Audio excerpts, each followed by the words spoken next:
It's here! Not really. This is the same color as our new van, but this is not it. But they're letting us take measurements off of this one because it's exactly the same as ours is going to be, except it doesn't have the trail package. And it's an e-van.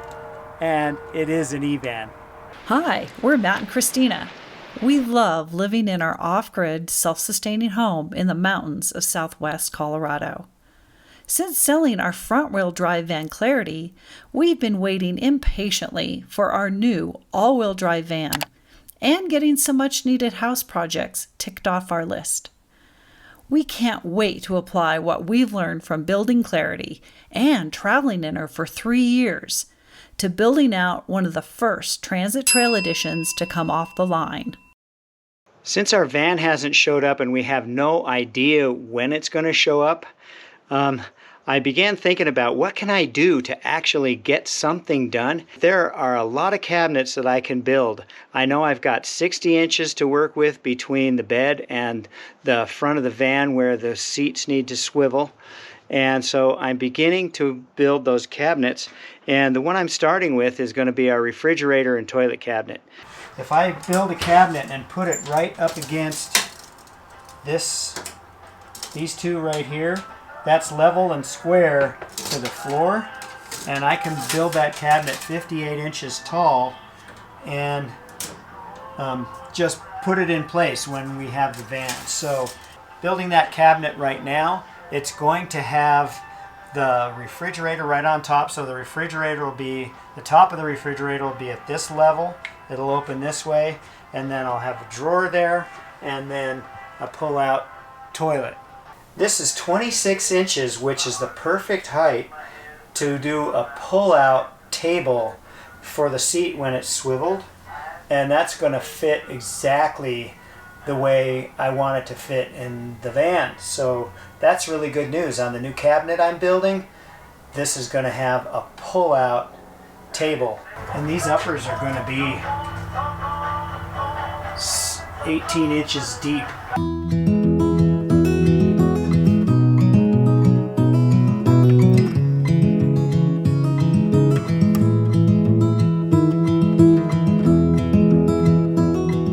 So what I'm doing is I'm building these cabinets with 1/4 inch plywood. The only place it's really weak is with flexion and torsion. And so I'm just reinforcing the joints with some 1/2 inch to make sure that it's solid and that the connections are really good. And these ought to be bomber.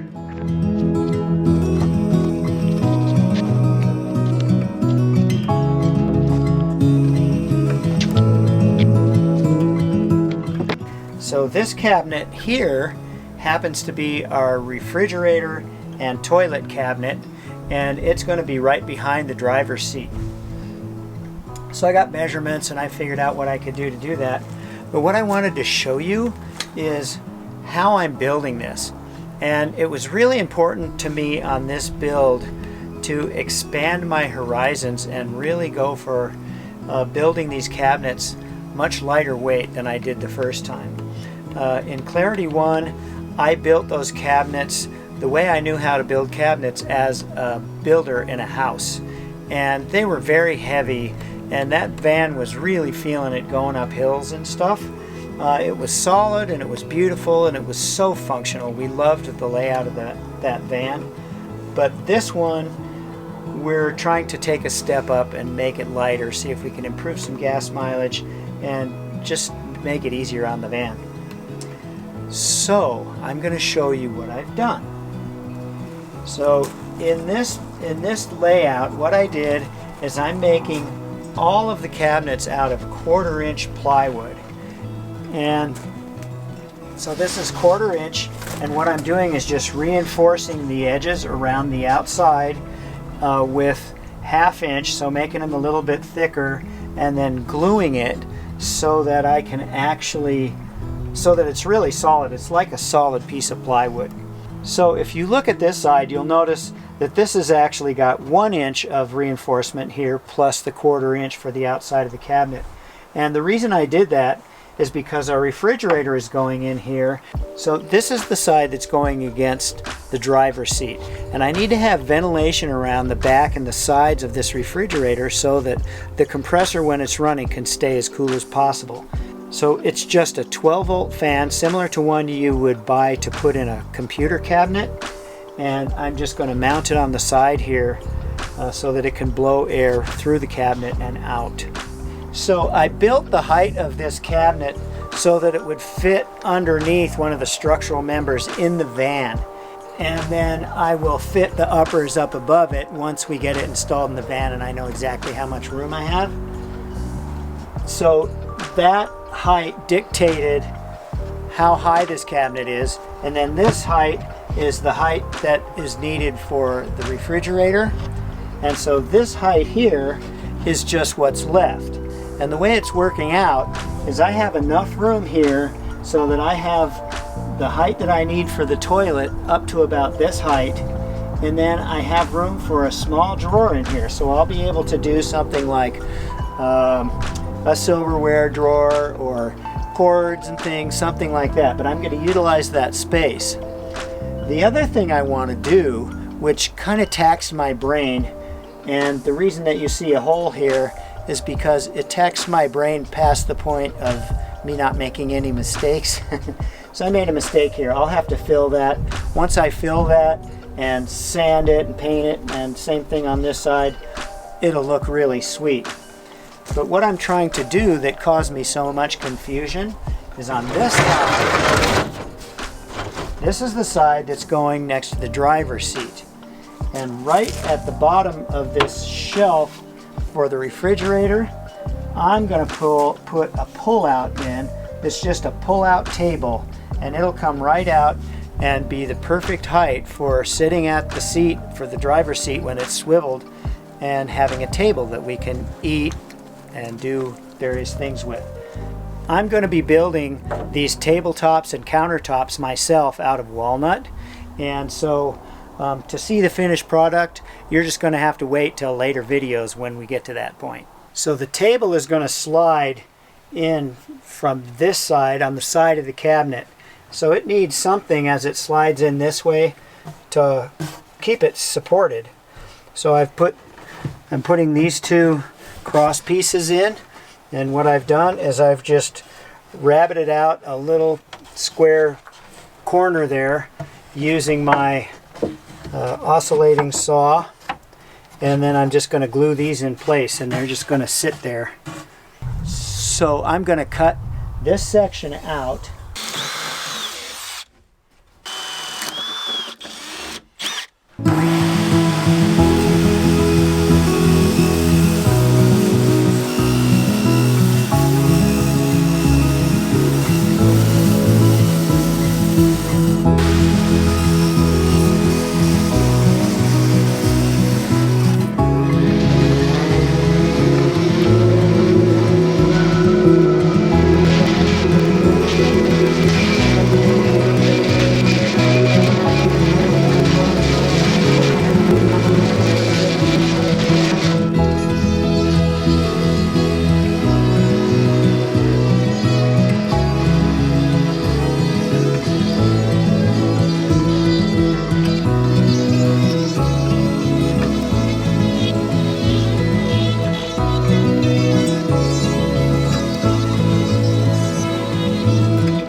Sweet!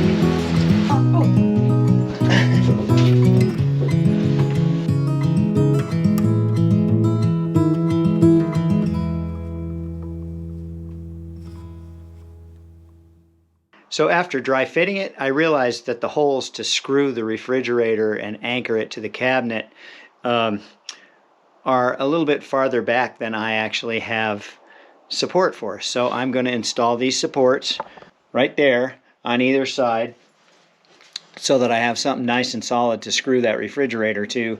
Then I won't have to strap it down.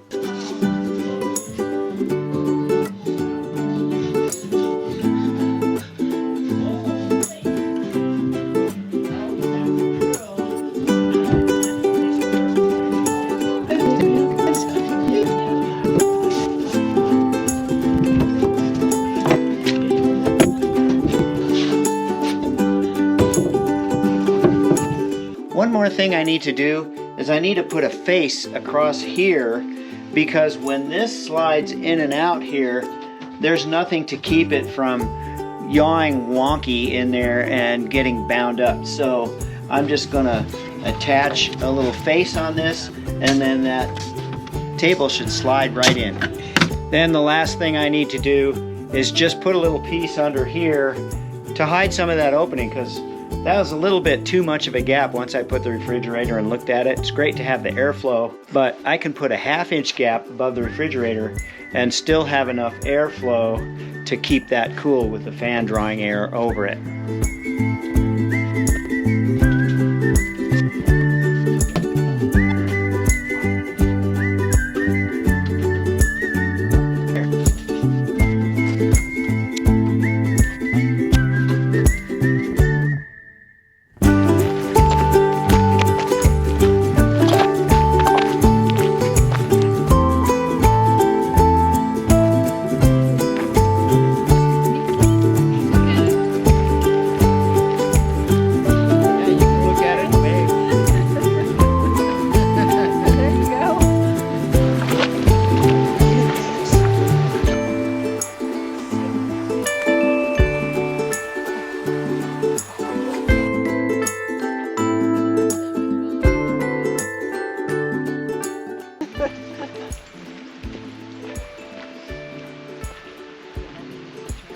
Matt has been so motivated to get our new van built before winter that he's been working on van tasks during our roof project.